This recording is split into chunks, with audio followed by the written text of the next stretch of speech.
A faded sampler hides more than embroidery. It holds a secret someone would kill to protect. Welcome to Nuits Criminelles. I am your host, Leo.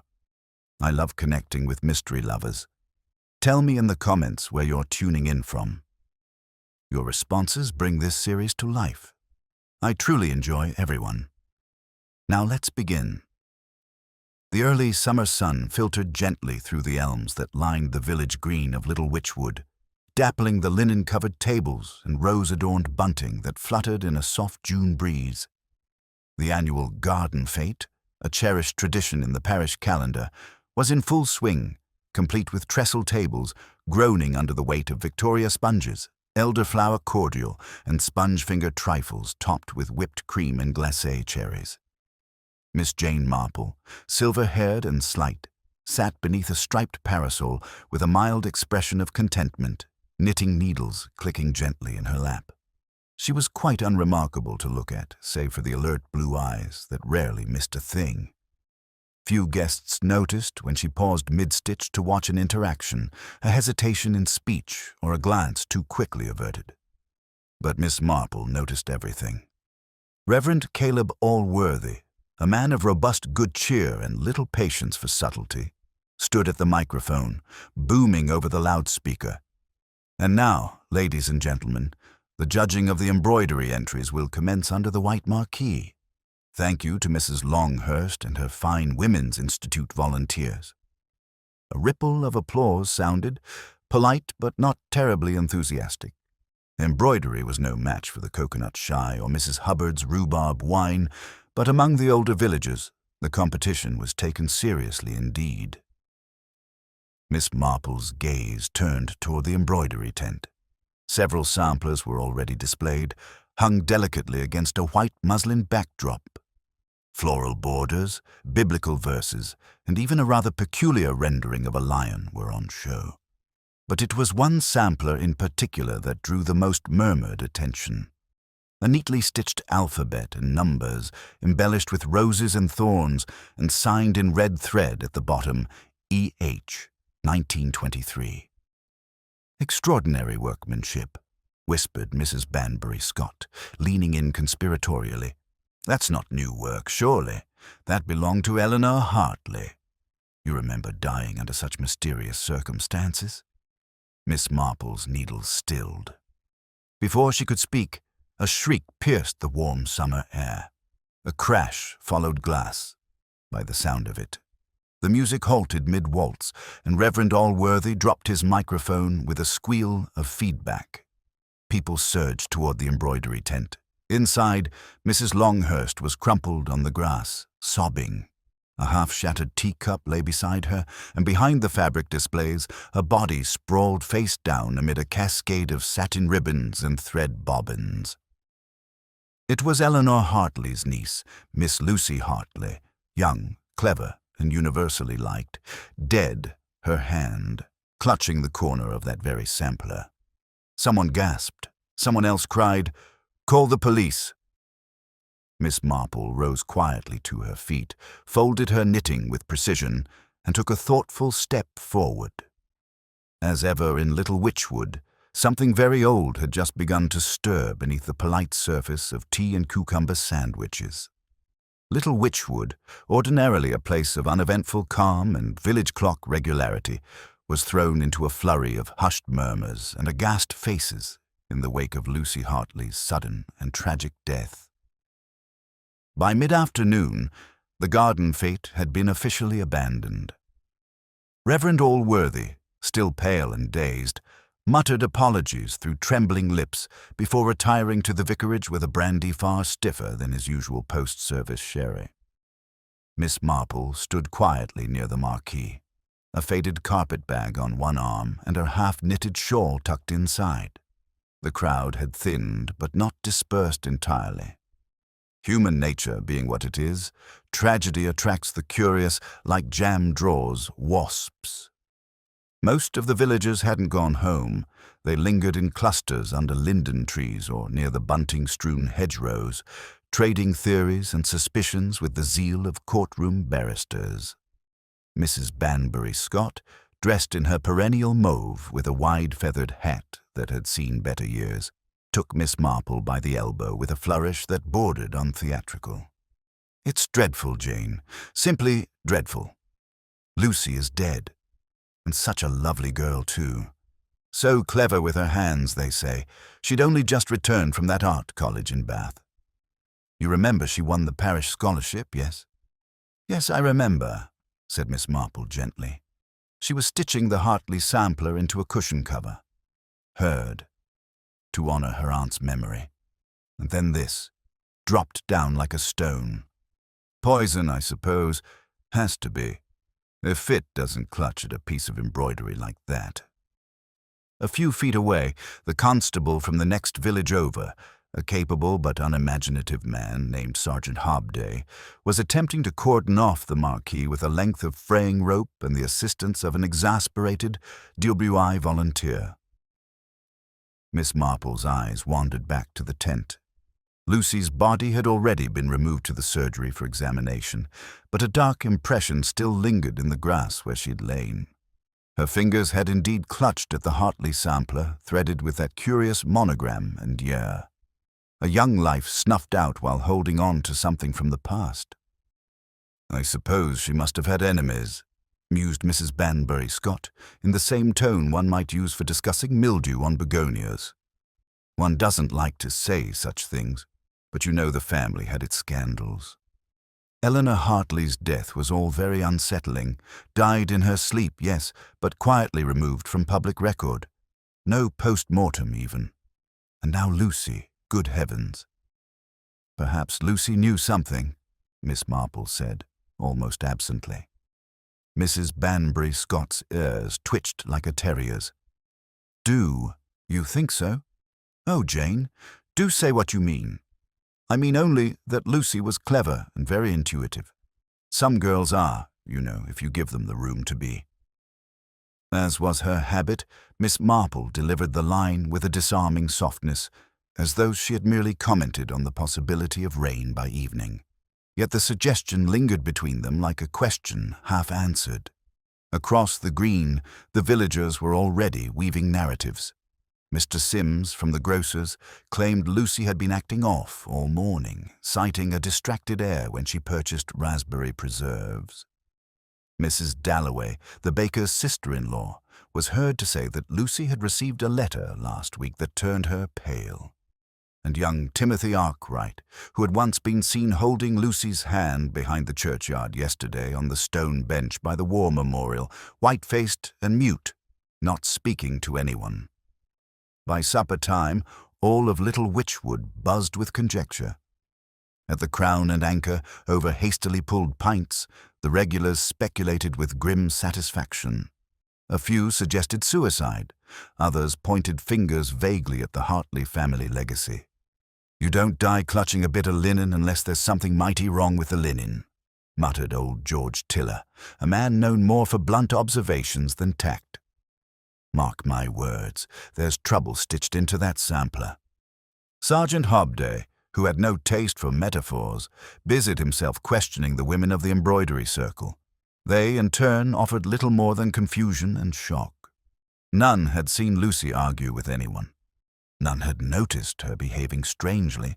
None, save perhaps Miss Cora Arnetta, a thin woman with an overly long neck and an unfortunate fondness for speaking without being asked. She declared to anyone who'd listened that Lucy had seemed too quiet for a fete day, and had declined both strawberry scones and a game of lawn bowls. Miss Marple, now returned to her comfortable sitting-room overlooking the lane, poured herself a cup of Darjeeling and gazed at her garden. Her thoughts, however, were still fixed on that sampler. Eleanor Hartley had stitched it more than 30 years ago. A simple domestic object, or so it seemed, yet Lucy had died holding it as though it mattered. Not a cushion, not a treasured brooch or a family heirloom, an old piece of embroidery. Setting her cup aside, Miss Marple went to the sideboard and opened the drawer where she kept her correspondence and the local parish bulletins. She withdrew an envelope from 2 springs ago, postmarked Bath. Inside was a thank you card from Lucy Hartley. The handwriting, looped and graceful, conveyed polite gratitude for a small birthday gift. Miss Marple had once sent an antique needle case in blue enamel. But it was the postscript that now returned to her mind, seemingly insignificant at the time. Thank you, Miss Marple. I've just started restoring Aunt Ellie's old sampler. It's fascinating. Full of peculiar little quirks. Have you ever seen it up close? Miss Marple hadn't then, but she has now. She folded the card carefully and returned it to its place. From the village came the sound of distant voices, raised not in joy, but speculation. The fate was over. But the story of Lucy Hartley was only beginning to unfold. And somewhere in that embroidery of letters and numbers, roses and thorns, was the answer. Miss Marple resumed her knitting, her needles clicking in gentle rhythm, her eyes fixed on a past that had just refused to stay buried.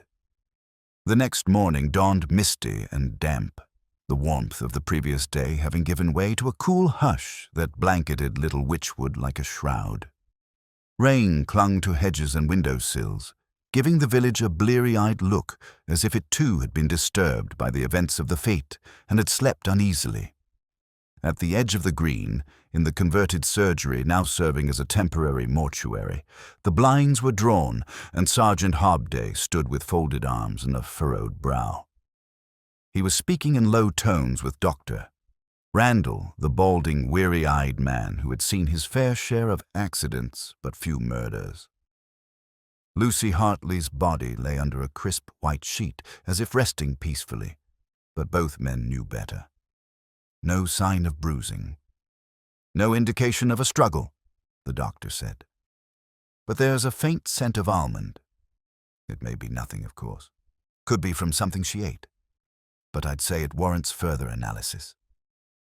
Sergeant Hobday nodded gravely, jotting a few words in his notebook. You'll send off the samples then? Already arranged with the county coroner. Good. Thank you, Doctor. Any signs of, well, long-standing health issues? Fits, faints, anything of that sort? Dr. Randall hesitated. She had a mild heart murmur as a child, but nothing serious. Certainly not the sort to drop her in the middle of a garden party.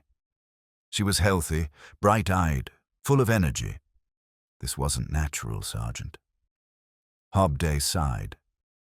No, it wasn't. Outside, the village had started to stir.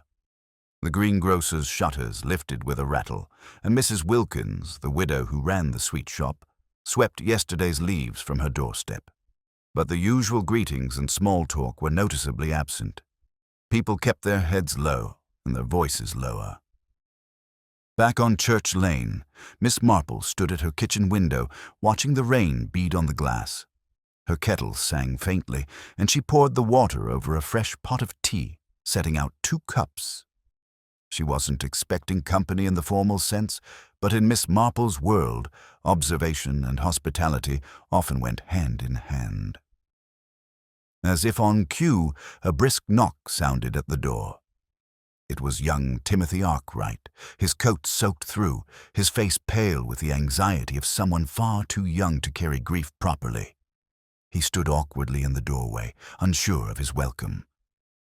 Miss Marple, I hope I'm not intruding. Not at all, dear boy. Come in, take off your coat. You're dripping. Sit by the fire. I've just made a fresh pot. He obeyed mutely, his hands trembling as he accepted the tea. Miss Marple noted the rawness around his eyes and the way he gripped the cup too tightly. She didn't deserve this, he said finally, staring into the steam. Lucy, she was good, Really good. She'd never have harmed anyone. I believe you, said Miss Marple. Timothy swallowed hard. People will talk. They already are. Some of them will say I had reason to be angry with her. And did you? She asked gently. He blinked at her, startled, but her expression was so calm, so grandmotherly, that he found himself answering honestly. She broke it off with me. Last month.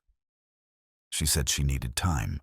that there were things she had to figure out, things from the past. I didn't understand, but I respected it. I loved her. I believe that too, said Miss Marple. He looked down at the cup again. Do you think it was poison? That someone meant a lot to you, you know. I think, said Miss Marple, choosing her words carefully, that Lucy may have been looking for something, or uncovering something. That sampler of her aunt's was very old, but I've found that embroidery, like people, can hide secrets beneath a very neat exterior. Timothy gave her a puzzled look. You think something was in it?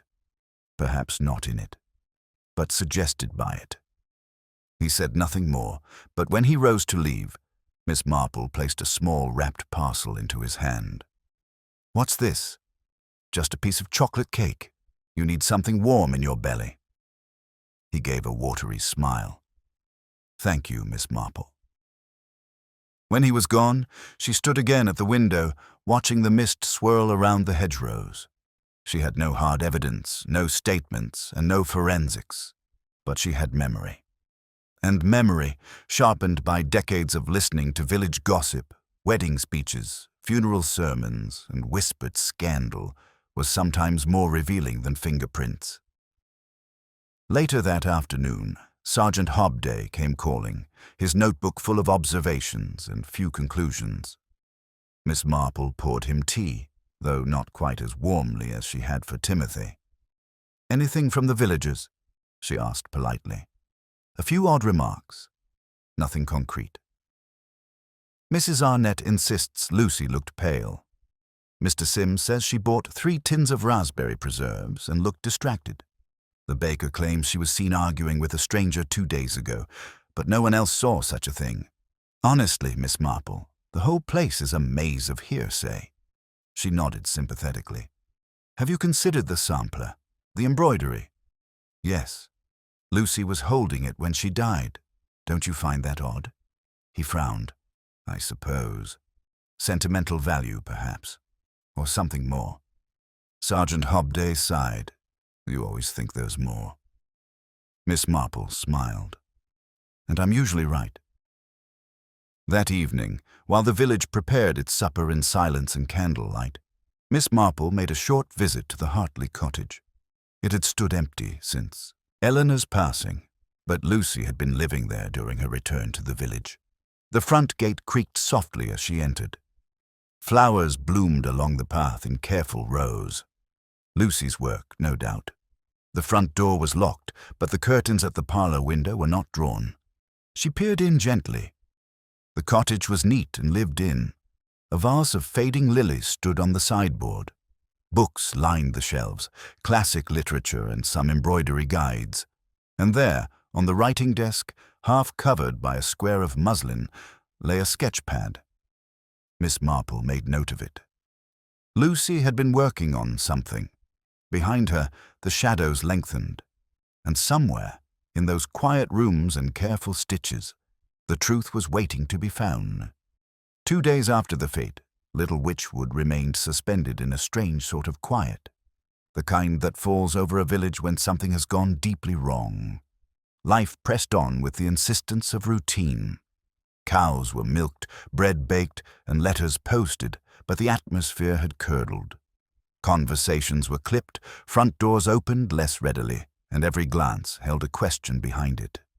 The village constable, now bolstered by a plainclothes inspector from the county, Inspector Lennox, a stout, sharp-eyed man with a distaste for nonsense, had begun formal interviews. Miss Marple, while uninvited to participate in any official capacity, had already heard that Timothy Arkwright had spent nearly an hour at the station. It was not a surprise, of course. A former sweetheart was always an early stop on the path to tidy conclusions. Timothy had walked home alone, his expression unreadable, his mother wringing her hands at the front gate. Miss Marple did not judge the inspector for his methods. He was doing what police must start with: the known, the emotional, and the obvious. But she had learned, through long years and keen observation, that the truth rarely began where it was most expected. She herself had spent the morning paying what she called courtesy visits, the sort of visits no one questions because they seem entirely innocent. A stop at the vicarage to return a borrowed book.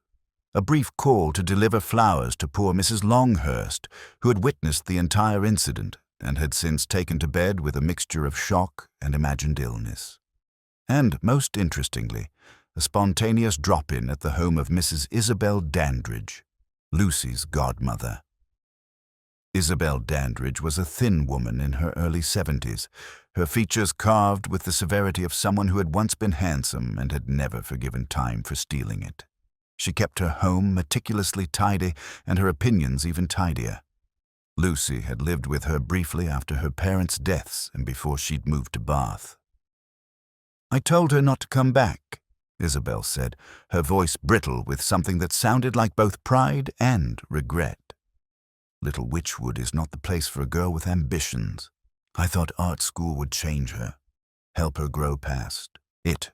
But when she came back, she was full of ideas, obsessed with old family nonsense." "Nonsense?" asked Miss Marple gently, sipping the weak lemon tea she'd been served. Isabel shrugged. The Hartley family always had a taste for drama. "Eleanor, well, you know what people said. She never married, kept to herself, spent hours embroidering and reading strange old books. Lucy was too much like her, quiet, clever, secretive. Did Lucy ever speak about her aunt's death?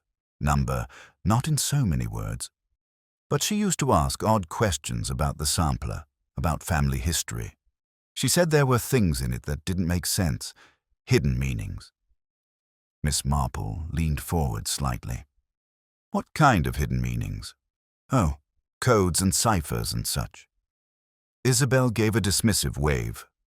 "That's the trouble with education these days. Fills young heads with nonsense." She thought her aunt had stitched some sort of message into the sampler.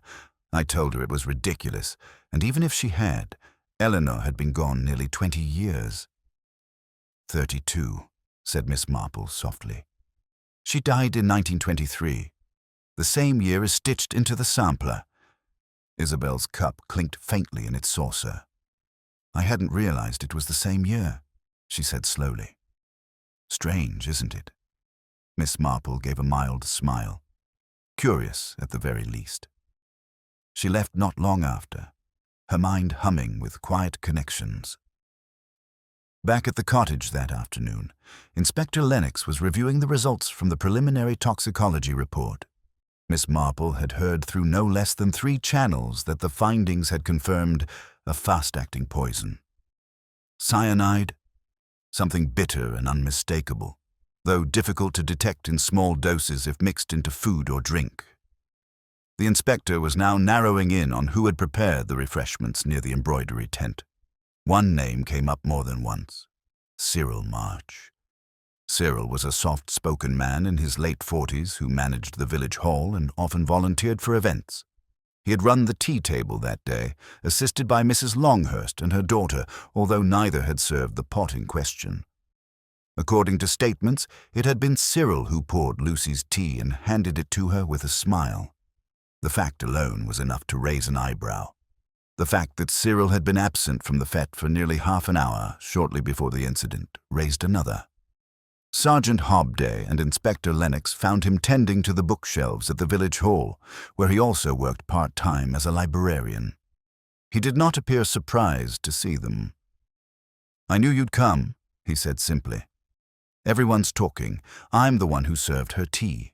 Everyone remembers it." "Did you put anything in it?" Lennox asked directly. "No," said Cyril just as directly, "unless you count a lump of sugar." She asked for it sweet. "Did anyone else handle the pot?" "Not that I saw. But we were busy. Children running about, people calling for biscuits. I left for a while to fetch more milk from the kitchen across the green. The pot was left on the table." "Unlocked?" Cyril gave a short nod. "I suppose anyone could have touched it." Lennox stared at him for a long moment. "Did you know Lucy Hartley well?" Cyril hesitated. "I knew her when she was a child," he said eventually. "She used to come to the library. read far beyond her age. Curious mind. We spoke again recently, a few times since she came back. About books, mostly. Nothing else. A faint flush rose on the man's pale face. She asked about the old Hartley family records, whether anything had ever been written about Eleanor. She wanted to know if any of the old parish journals were kept here. And are they? Some, but not many. We've lost a lot of time in dampness. Did you help her? I tried. Miss Marple, who had lingered nearby under the polite pretense of donating a few novels to the library, took note of the man's tone. Not defensive. Sad, perhaps. Or weary. She tucked the details away in the quiet folds of her mind. By sunset, word had spread that Cyril March was being looked into, and the whispers began in earnest. Miss Marple returned home as the sky turned lavender, and the village lights flickered on, one by one. She sat once more by her fire, her knitting idle in her lap. There was something not right, something that did not fit. If Lucy had discovered a secret one stitched decades ago, then whoever had killed her might have been protecting something much older than a quarrel or a heartbreak. The poison had been quick. The act was deliberate. But the motive Miss Marple believed was somewhere in the past, not the present. And she knew, with the certainty born of long acquaintance with human nature, that the sampler was more than decoration. It was a message, and someone had killed to stop it from being read. The morning after Cyril March was quietly labeled a person of interest, the rhythm of Little Witchwood ticked along with slightly more tension in the air. Curtains fluttered with curiosity, gossip wound its way through hedgerows like smoke, and speculation hung over the village like a thundercloud refusing to break. Some found it thrilling in a way they would never admit out loud. Others were simply unnerved by the feeling that something wicked had slipped quietly into their peaceful lives and refused to leave. Miss Marple, however, had always believed wickedness seldom announced itself loudly. More often, it hid behind well-tended roses and polite smiles. And so, with her sensible shoes, woven basket, and a mild expression, she set out once more, not to question, but to observe. Her first stop that morning was the vicarage, where Reverend Allworthy greeted her with a nervous energy that suggested he'd had little rest since the fete. His normally booming voice was softened, his hair rumpled. "Miss Marple," he said, ushering her into his study. "I do hope this isn't a pastoral matter. I'm dreadfully behind on my Sunday sermon, and Mrs. Allworthy is quite insistent I keep to my notes this time." "No, not pastoral," Miss Marple said, settling herself into the armchair nearest the window, "though perhaps you could help me with something rather historical." The vicar raised an eyebrow. "Historical? I'm curious about Eleanor Hartley. The late Miss Hartley, I should say. Her death was recorded by your predecessor, I believe." Yes, Reverend Fielding. A rather exacting fellow. His handwriting was like a fly's trail across the page, but he kept meticulous records." "Why do you ask?" "I understand Lucy Hartley had become interested in her aunt's life, and her sampler, which, if I'm not mistaken, was stitched in the same year Eleanor died." Reverend Allworthy's brow furrowed. "I'd forgotten that. May I see the parish journal for 1923? The vicar hesitated, but eventually moved to the tall cupboard in the corner of the room. After several moments of rummaging, sneezing, and murmuring about dust, he produced a leather-bound volume, worn at the corners. Miss Marple took it carefully, flipping through the delicate pages until she reached the entry for June of that year. There, in faded ink, was the simple notation, "Miss Eleanor Hartley, aged 41, passed in her sleep. No cause of death stated. Interred June 14th, St. Cuthbert's. No cause of death, no mention of illness, no doctor's note recorded in the margin." "Most uncharacteristic," Miss Marple murmured. The vicar leaned in. "Is it important, do you think?" Miss Marple closed the book gently. "I don't know yet. but it's odd. And oddness, in my experience, often leads somewhere." She thanked him, left with the calm dignity she always maintained, and walked toward the Hartley cottage, which had remained locked since Lucy's death. But the key had been given to Inspector Lennox, and, after a brief exchange of polite words at the station, Miss Marple had been permitted a supervised visit purely for context, she said, with a smile as sweet and mild as warm custard. The inspector raised no objection. In fact, he seemed quietly curious to know what Miss Marple might notice that he hadn't. Inside the cottage, the air was faint with lavender and the ghost of old books. Lucy had been today almost to a fault. A cushion sat mid-stitch on the side table, threads arranged in neat circles. The needle paused halfway through a rosebud. But it was the writing desk that drew Miss Marple's attention. The sketch-pad she had glimpsed earlier remained there, its cover slightly raised. She opened it with care. Inside were detailed pencil studies on motifs from the sampler, replicated with precision, letters, flowers, and vines. And in the margins, Lucy had written short notes. Initials don't follow traditional order, repeats in every third line. Rose versus thorn pattern, deliberate placement. Could the substitution cipher check the Hartley family Bible? Miss Marple felt a ripple of something between sorrow and admiration.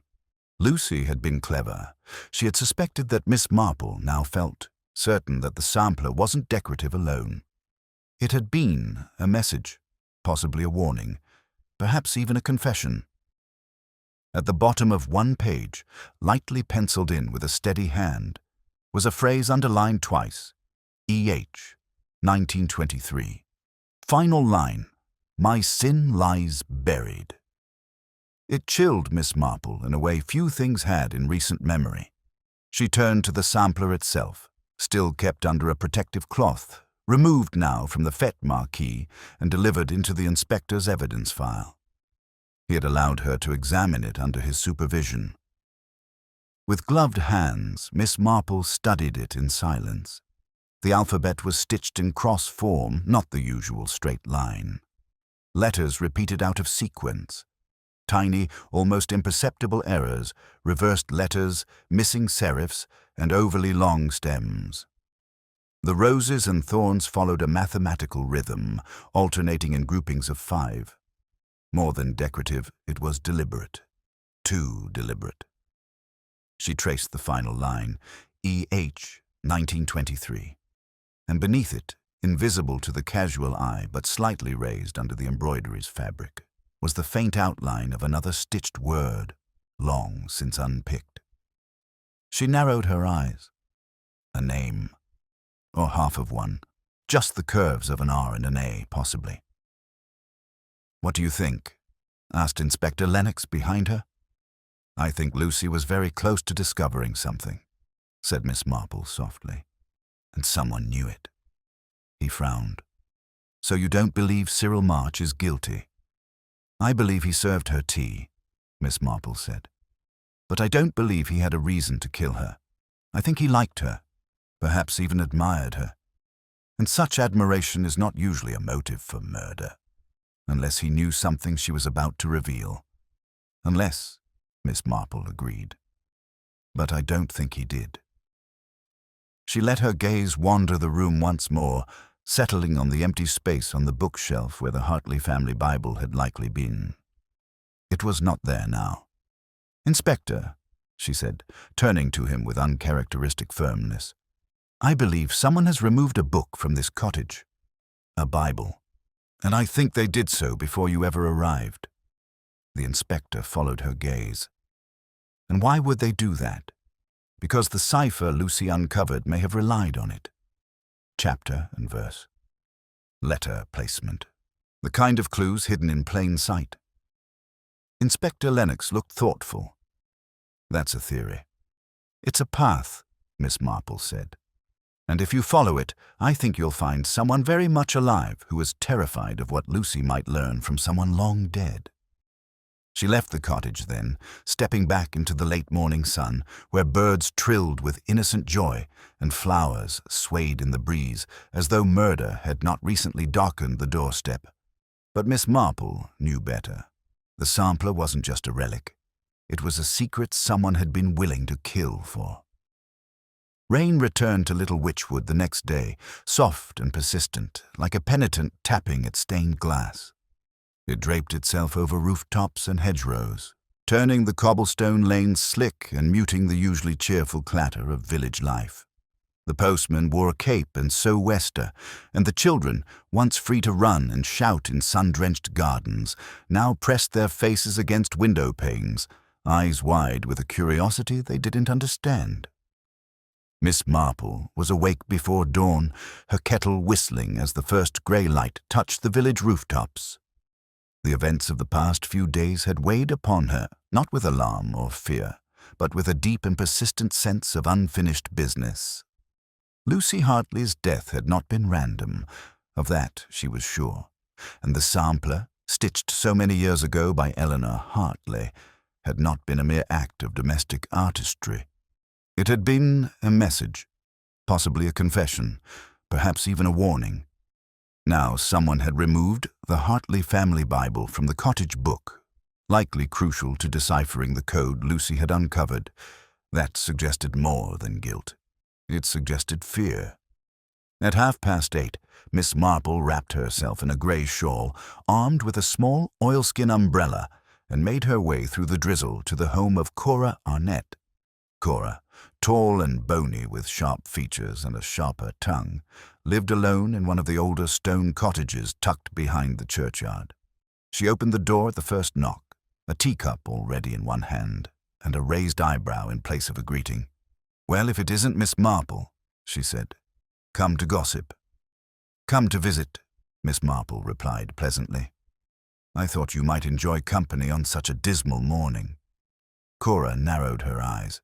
"You never visit without reason, but I won't deny I'm curious." They sat in a chilly parlor filled with china figurines and the faint smell of lavender polish. Cora had laid out a plate of stale almond biscuits, which Miss Marple politely declined. She sipped weak tea and listened, gently guiding the conversation. "I remember you were quite near the embroidery tent that day," Miss Marple said mildly. "You said Lucy looked pale." She did, pale and nervous. I don't blame her, really. The past has a way of catching up, doesn't it? Miss Marple tilted her head slightly. "Has Lucy confided anything to you?" "Oh, not directly," said Cora, adjusting her glasses. "But she'd been digging around, asking questions about Eleanor. She said she believed her aunt hadn't died of natural causes." "Did she say why?" Cora shrugged.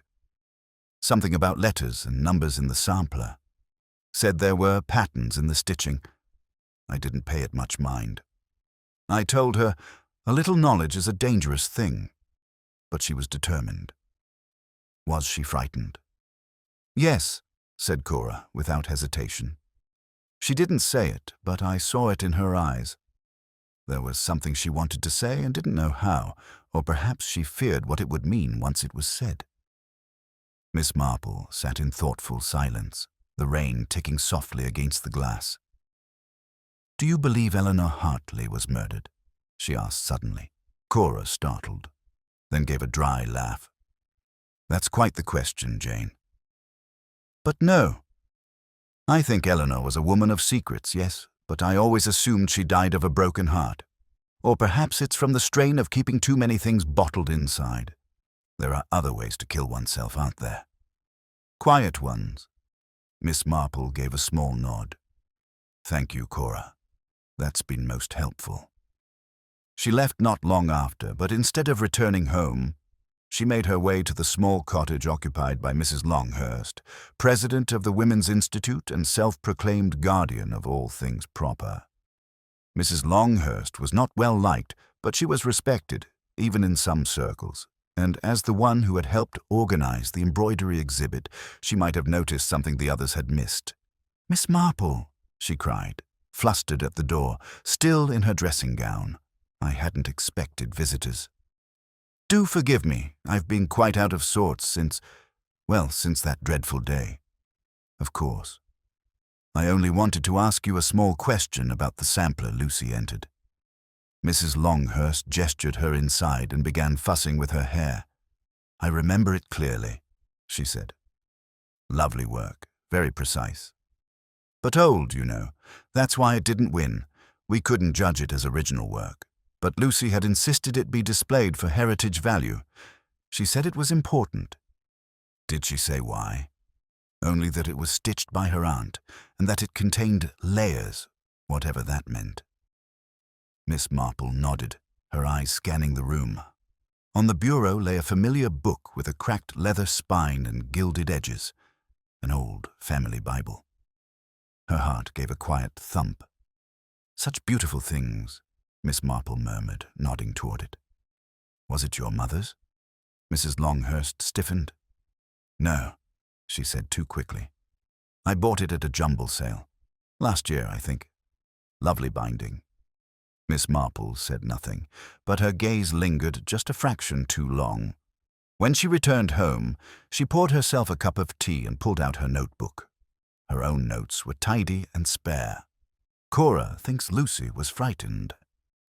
Mrs. Longhurst may have removed Bible sampler equals coded message missing word under EH signature my sin lies buried equals final stitched line. But the question remained, whose sin? And what precisely had Lucy uncovered that was so dangerous? That evening, the inspector called on her. Miss Marple, he said with a sigh, we've got nothing firm in March. No motive, no means apart from access to the tea table, and everyone else is tangled in hearsay. I think it's time, Miss Marple said slowly, to stop looking at Lucy's death as a beginning and start seeing it as an ending. An ending? To something that began 32 years ago, with Eleanor Hartley. The inspector stared at her. You think the two deaths are connected? Miss Marple met his gaze calmly. I'm quite sure of it. Outside, the rain had finally stopped, but the village remained wrapped in silence. And somewhere, among the roses and thorns stitched into the cloth, the truth was still waiting to be fully read. The rain had cleared overnight, and by morning little Witchwood woke beneath a sky washed clean of clouds. It was the kind of blue that only appeared after days of sharp and cold, like porcelain. The air carried the scent of damp grass and chimney smoke, and birdsong, tentative at first, rose over the rooftops as though daring to reclaim the silence. But peace had not returned to the village. Not entirely. The news came just before noon, delivered in hushed voices by the postmistress, who had heard it from the milkman, who had been the first to stumble upon the scene. Mrs. Longhurst had been found unconscious in her sitting room, collapsed near the fireplace with the remains of a half-burned book in the grate. She was not dead. Dr. Randall confirmed as much, but she had been deeply shaken and was now resting under sedation. Miss Marple stood quietly at the edge of the little group gathered outside the Longhurst home, hands folded in front of her, face unreadable. Sergeant Hobday paced nearby, chewing his lip and barking at bystanders to keep away. Inspector Lennox had already arrived and was standing over the charred remnants in the hearth. It didn't take much imagination to guess what Mrs. Longhurst had tried to destroy. The family Bible, no doubt. She said it was hers, Miss Marple murmured, more to herself than anyone else. A jumble sale find. But it wasn't. It was Lucy's. Lennox turned to her as she entered the room. You suspected this? I did, she replied softly. The book was too conveniently placed, too easily explained. And Mrs. Longhurst is not a woman to keep sentiment. If it had truly meant nothing, she would have hidden it, not displayed it. Lennox crouched beside the grate. Most of it's gone. But look at this. He held up a fragment of scorched paper. The corner of a page, barely intact, but still legible. A verse reference is Proverbs 28:13. Miss Marple quoted it from memory. He who conceals his sins does not prosper, but whoever confesses and renounces them finds mercy." They exchanged a long glance. "Do you believe Lucy found something in this Bible?" he asked. "I believe she found what Eleanor Hartley hid there, and I believe Mrs. Longhurst discovered Lucy had deciphered it. Do you think Mrs. Longhurst killed her?"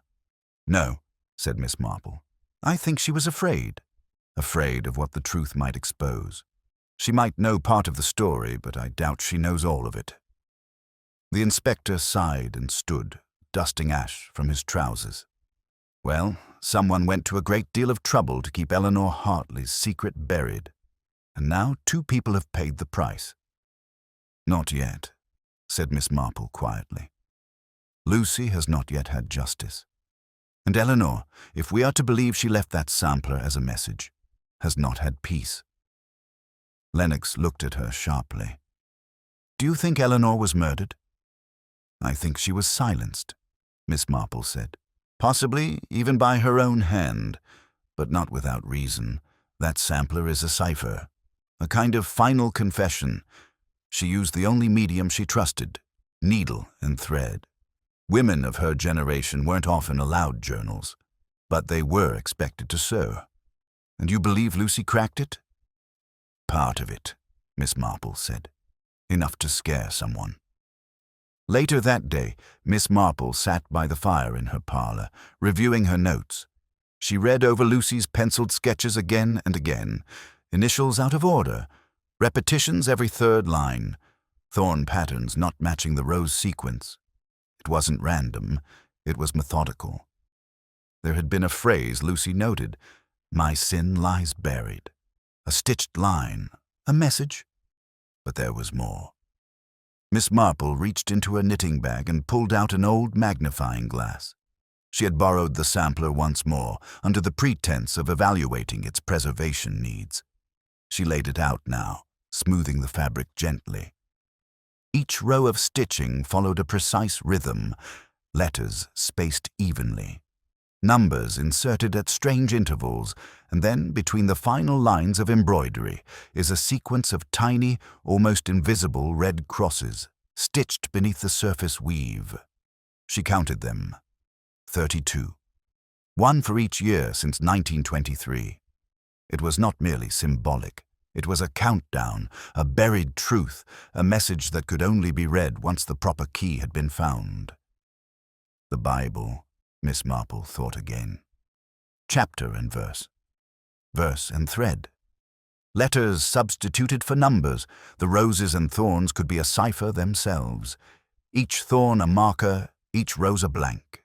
And there, buried in the 30th cross, she found a name, barely discernible.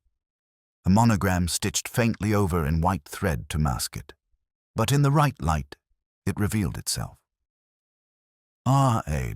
Miss Marple sat back in her chair, her heart steady but heavy. She closed her eyes. Ruth Arkwright, Timothy's mother. The next morning she called upon the Arkwrights under the gentle pretense of returning a borrowed gardening book.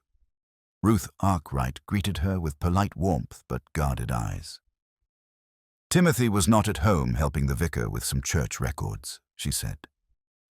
Miss Marple accepted tea but did not drink it. She looked around the neat parlor, noticing the needlepoint cushions, the family portraits, and the framed cross-stitch hanging over the hearth. Ruth's fingers were thin and graceful. Needle fingers, Miss Marple thought. "You knew Eleanor Hartley well, I believe?" she asked.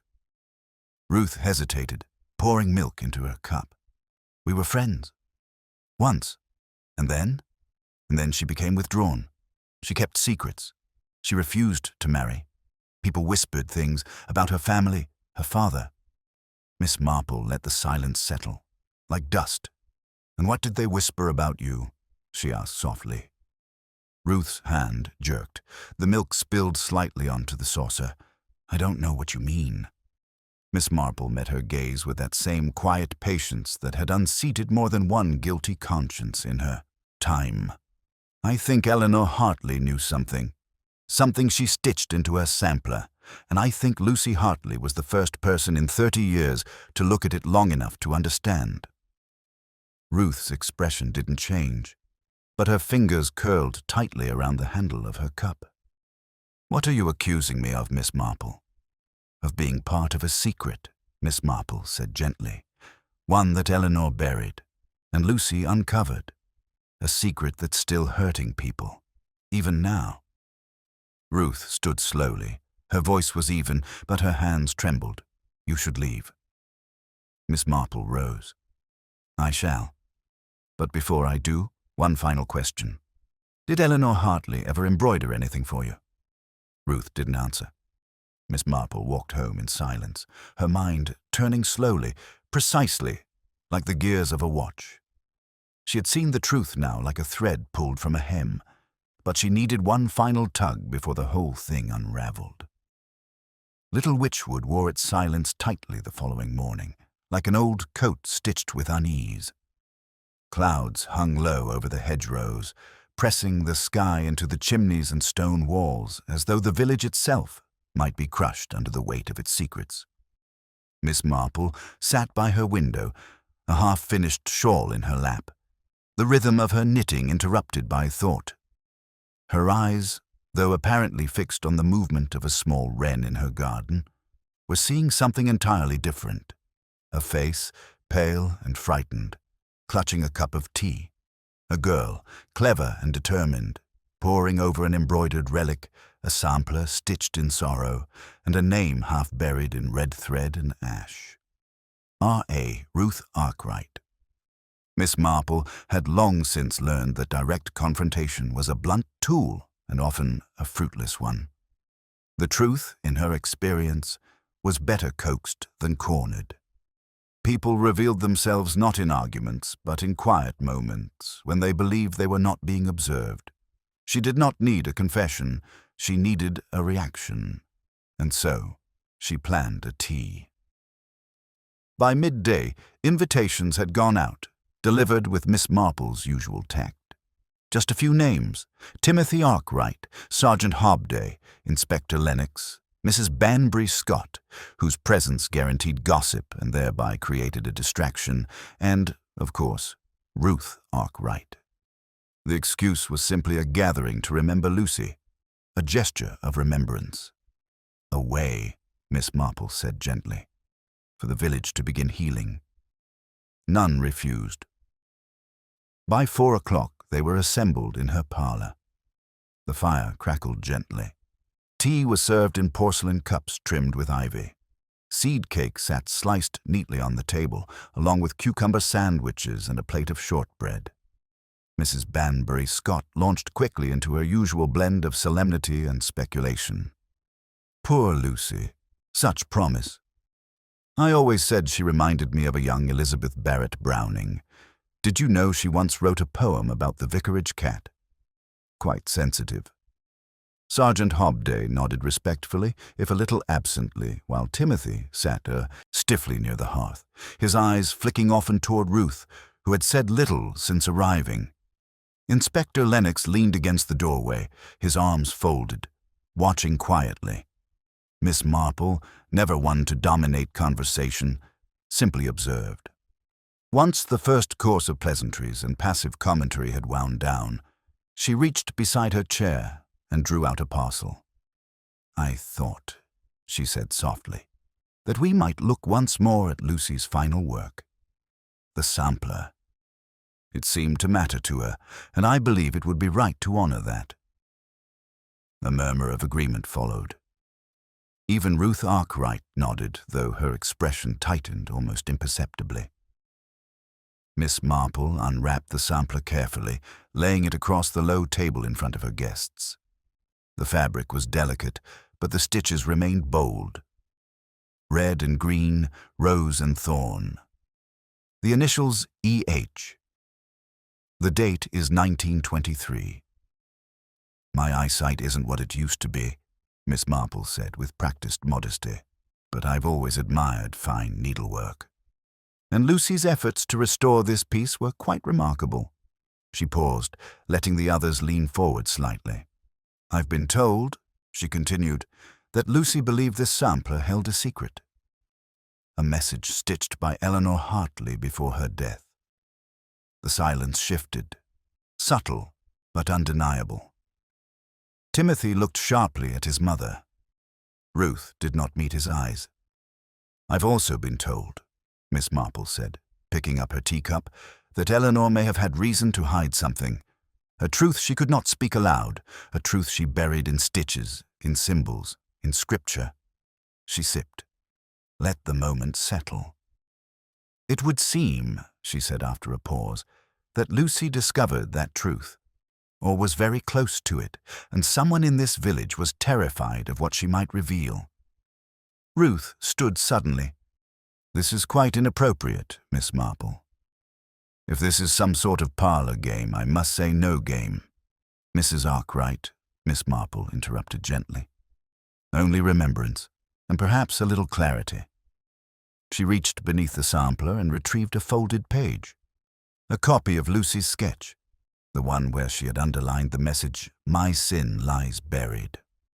"Lucy wrote this," Miss Marple said. "She believed Eleanor Hartley was trying to tell us something, not about herself, but about someone else." She looked at Ruth. "Tell me, Mrs. Arkwright, did you know Eleanor was pregnant when she died?" The silence cracked like glass. Timothy stood. "What?" Ruth turned white. "That's a lie." "No," Miss Marple said gently. "It's in the church records, hidden within the midwife's private notes, later crossed out. But the date is clear. June 1923. She was 3 months along." Inspector Lennox's face remained neutral. He said nothing, but he, too, leaned in now. Eleanor Hartley was 39 when it happened. Unmarried. She never revealed the father's name. But the sampler, well, Lucy, believed it included his initials. R.A. Timothy looked from Miss Marple to his mother. "Mother!" Ruth's eyes glistened. "You don't understand," she whispered. "You weren't meant to know. You knew." His voice cracked. Ruth Arkwright's hands trembled. "She was my friend," she said at last. "We were young. So young. Her father was cruel, controlling. She trusted me. And then it happened. A mistake. A moment. We thought no one would find out. But when she realized she was crying, she panicked. She couldn't face the shame. She told me she'd take care of it herself, that she'd make it go away. And then she just died." There was silence, a dreadful, heavy stillness. "She stitched it," Ruth whispered. "She said she was making something beautiful, but it was her confession. I didn't understand it then." "And Lucy?" Miss Marple asked quietly. "She asked questions, found things I had hidden, the sampler, the Bible, and the letter Eleanor left me. I tried to make her stop. You destroyed the Bible. I panicked when I saw her looking at it, asking about verse numbers and chapter codes. I knew what she was close to discovering. And after she died, when the sampler was taken in by the police, I couldn't let the Bible be found. I went into the cottage before they sealed it. I thought if I burned it, she trailed off." Miss Marple said nothing. She reached for her teacup, holding it with steady hands. Inspector Lennox stepped forward. "I think that will be all for now, Mrs. Arkwright. We'll need to speak further, but not here." Ruth sat down again, her expression hollow. Timothy stood behind her, ashen and silent. The tea resumed, awkwardly, but Miss Marple made sure everyone left with something sweet in their hands and something heavier in their hearts. As the parlour emptied and quietly returned, Miss Marple folded the sampler with care, wrapping it in cloth. The message had been read. "The sin is no longer buried." The evening after the tea-gathering settled over Little Witchwood like a woolen shawl, warm in appearance but edged with quiet discomfort. The sun dipped low behind the rolling hills, painting the village rooftops in dusky orange while leaving the corners of every lane and garden in deepening shadow. Word of Ruth Arkwright's revelation spread quickly, as such things always did. By breakfast the next morning, even the youngest pupils at the village school knew that something sad had happened, though their versions included fairies, ghosts, and secret maps hidden in cushion covers. The adults, for their part, whispered in doorways and behind washing lines, casting long, cautious glances toward the Arkwright cottage. Sympathy mingled with suspicion, and no one quite knew what to feel. Miss Marple, however, was not finished. She had seen confessions before. Some are genuine, some are useful, some are born of desperation rather than truth. And while Ruth Arkwright had revealed a painful piece of the past, the picture, to Miss Marple's careful mind, was not yet whole. There remained one crucial question. Who killed Lucy Hartley? It had not been Ruth. That much was clear to Miss Marple and to Inspector Lennox, who had spent the better part of the previous evening speaking with her again. Ruth had been guilty of hiding Eleanor's story, of destroying the Bible, and of letting shame lead her into silence. But she had not poisoned Lucy, and Lucy, though close to the truth, had not lived long enough to complete it, which meant someone else had known, and that someone had wanted Lucy silenced before she spoke too loudly. The next morning, Miss Marple returned to the Hartley cottage, this time with the inspector's blessing. The crime scene had long since been processed, and no new evidence had emerged. But Miss Marple wasn't looking for evidence in the traditional sense. She was looking for a pattern. Inside, the house still smelled faintly of lavender soap and paper. The furniture remained in place, untouched, as if Lucy might return from the garden at any moment with a handful of wild flowers. Miss Marple walked slowly through the rooms. In the parlor, she stood before the bookshelf again. Her fingers drifted across the spines until they paused on a slim, cracked, leather-bound volume. Poems of John Donne. She opened it. Nothing inside but pressed daisies. Another book, The Woman in White, bore a nameplate, Eleanor Hartley, 1909, but no notes. And then she saw it. On the lower shelf, tucked behind a row of gardening guides, is a thin journal, not stitched or leather-bound, but modern spiral-backed and floral-covered. She drew it out. Lucy's handwriting filled the pages. Notes, sketches, and bits of scripture cross-referenced with sampler rows. The symbols are decoded in part, anagrams attempted. The cipher was laid out in increasing clarity, and 2 pages from the end was the most curious note of all. Not R.A. equals initials in final stitch, but placed beneath Rose Cluster. Cross-reference with the second sampler in the W.I. archive. M.B. suggested a duplicate existed, possibly commissioned by C.M.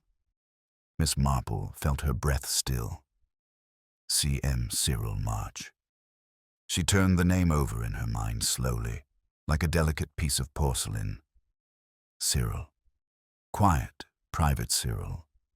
Who had served Lucy tea. Who had disappeared briefly before her death. Who had once kept the village archives and had access to the Women's Institute's long-forgotten donations and exhibitions. Had he known? Had he seen the pattern Lucy was uncovering?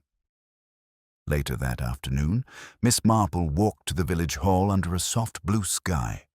The W.I. archives were stored in the side cupboard of the hall, a dusty, rarely opened cabinet filled with paper folders, old rosettes, and commemorative ribbons. She opened it with the borrowed key from Mrs. Banbury Scott. Inside, beneath a faded banner from the Queen's Jubilee and a bundle of yellowing pamphlets, was a linen-bound folder labeled Exhibition Pieces, 1920s. Carefully, Miss Marple unwrapped the contents. There, folded with aged reverence, was a second sampler. Not an identical twin, but strikingly similar. Same layout, same rose and thorn motif, but instead of E.H., the initials stitched in red at the bottom were C.M. Her lips parted. Cyril March had made one too. Back at her cottage, Miss Marple asked Inspector Lennox to join her. She laid out the 2 samplers side by side. He knew, she said simply. He knew because he helped Eleanor design the cipher. Lennox studied the samplers. Are you saying he was involved with her? I believe so, Miss Marple said. Perhaps they shared more than embroidery skills. A romance, or at the very least, a shared secret. I imagine Eleanor was deeply isolated. Cyril may have been the only person she trusted. And when she feared her secret might come to light, her pregnancy, her shame, offered her a way to preserve her truth. A stitched confession, quiet and coded. Safe. But why would he kill Lucy? Because Lucy was not safe, Miss Marple said quietly. She had deciphered part of the message. She had written it down. I found her journal today. Cyril's name appears near the end. She had begun to suspect him. Perhaps she found his sampler, or perhaps he knew she would. And unlike Eleanor, Lucy had no intention of letting the secret remain buried. Lennox rubbed his chin, so he silenced her. Yes, gently, politely, like a man pouring a cup of tea. He waited until the moment was quiet. He knew the crowd would part, that no one would watch him, and he knew exactly how to poison the cup. They found Cyril March in the library, repairing the spine of a parish registry. He did not deny it. His face, pale and pinched, remained calm as the truth unfolded. I loved Eleanor, he said softly. She was the only person who ever saw me as more than a shadow. When she died, I swore I would protect her memory, that no one would speak of her with pity or scandal. Lucy meant well, but she didn't understand. The past should stay where it belongs. You killed a young woman, Lennox said. I gave her a quiet death, Cyril replied, as Eleanor would have wanted. He was taken away quietly, without fuss. He did not resist. That night, Miss Marple sat by her fire, the samplers folded away, and the journal returned to the inspector for safekeeping. Outside, the village exhaled, though it did not yet know why. And within the hush of her little parlor, Miss Marple poured a final cup of tea and listened to the crackle of the fire. The code had been broken. The truth, like a stitch long hidden, had finally been drawn to the surface. And once again, the needle of human nature had left its mark in thread, in silence, and in sorrow. July rolled gently into August, and the hills beyond Little Witchwood returned to gold and green.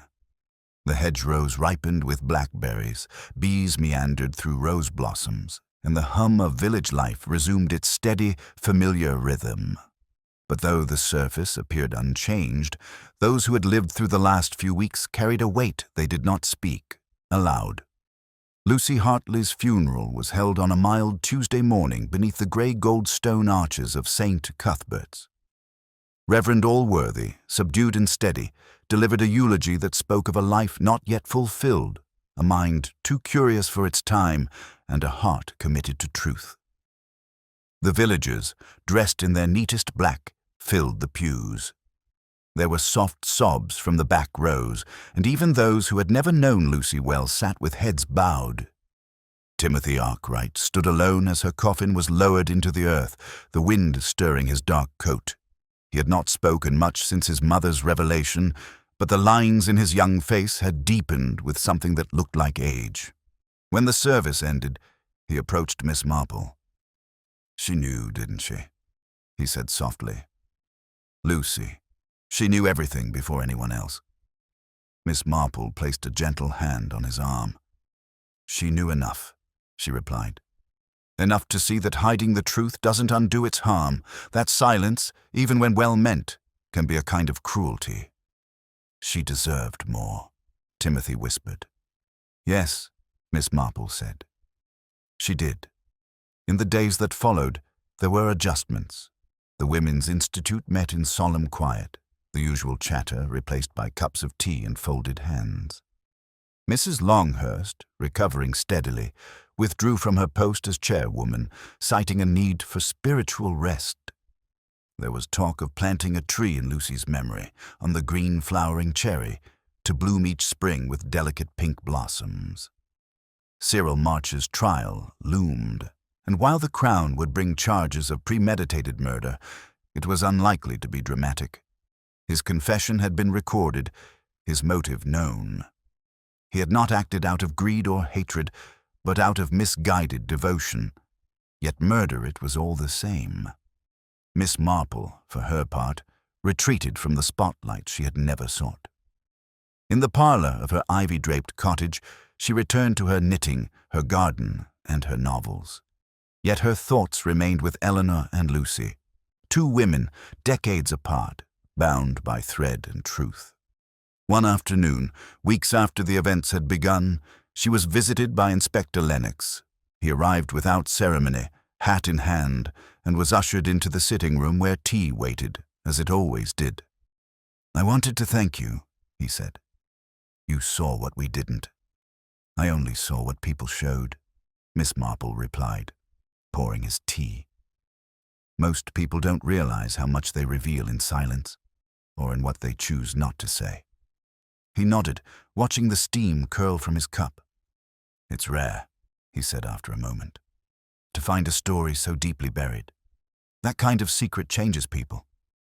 "Yes," said Miss Marple, "but it begins with the smallest things. A quiet look, a name unspoken, a thread pulled loose." She rose, crossing to her writing desk. From a drawer, she removed a small cloth-wrapped bundle. "I thought you might return this to the archives," she said, offering the original sampler. Lucy would have wanted it, preserved, not forgotten. Lennox took it carefully. "Do you think she found peace?" he asked. "I think Miss Marple said that she gave peace to someone else. That is a far braver act." After the inspector left, Miss Marple stood at her window and looked out across the village green. Children played with hoops and balls. Mr. Sims unloaded baskets at the grocer's. The vicar's wife watered her dahlias. And yet beneath the outward calm lay the quiet, irrevocable truth. Little Witchwood had changed. Not loudly, not violently, but deeply. The Hartley cottage remained shuttered for now. Timothy had spoken once of returning to Bath to resume his studies, though his eyes drifted often to the hills when he said it. There were questions left unanswered in his heart about his mother, his lineage, and the cost of secrets, and it would take time for the answers to settle into something livable. The sampler was returned to the Women's Institute under lock and glass. A small plaque beneath it read, "In memory of Eleanor and Lucy Hartley. May truth, like thread, endure through time." Visitors to the village occasionally paused before it. Few understood its significance. Fewer still knew of the hidden message within. But Miss Marple did not mind. The important part was not in knowing, but in remembering. Later that week, Mrs. Banbury Scott, never one to let a scandal pass unchronicled, stopped Miss Marple outside the greengrocer's. "Well," she said, eyes wide, "what a dreadful business it's been. And you are so calm through it all. I suppose you always had your suspicions." "Not always," Miss Marple said, selecting a handful of plums. "But I've found that human nature is very much like embroidery. Complicated from the back, full of knots. But if one knows where to look, yes?" Mrs. Banbury Scott leaned in. Miss Marple smiled gently. "The pattern becomes quite clear." And with that, she walked on, leaving Mrs. Banbury Scott blinking among the apples. That evening, as twilight settled and the lamps were lit in windows one by one, Miss Marple sat again by her fire, the sampler's twin, Cyril's own creation, folded neatly on her lap. She had not told the inspector about this second piece. Not yet. Some truths, she believed, were meant to rest quietly. Not all sins required trials. Some required only understanding and silence. She folded the sampler, tucked it into a linen-lined drawer, and resumed her knitting. Outside, the stars returned to their places, undisturbed by the heartbreak of small villages and the buried stories sewn into linen. And inside, in the warmth of a modest cottage on Church Lane, Miss Marple, quiet watcher of the world, turned her thoughts to her next cup of tea.